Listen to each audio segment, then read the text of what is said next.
Hello everyone. Today we talk about how to fix the app of CamScanner. Here we go to settings. Then we click on apps. After that you will search the app CamScanner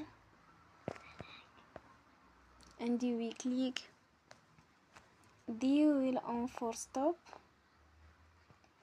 After that you will go to storage. Then we click on clear cache.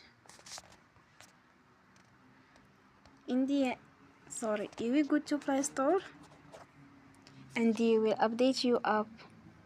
Don't forget to support us by like and subscribe. See you next time and thank you for watching.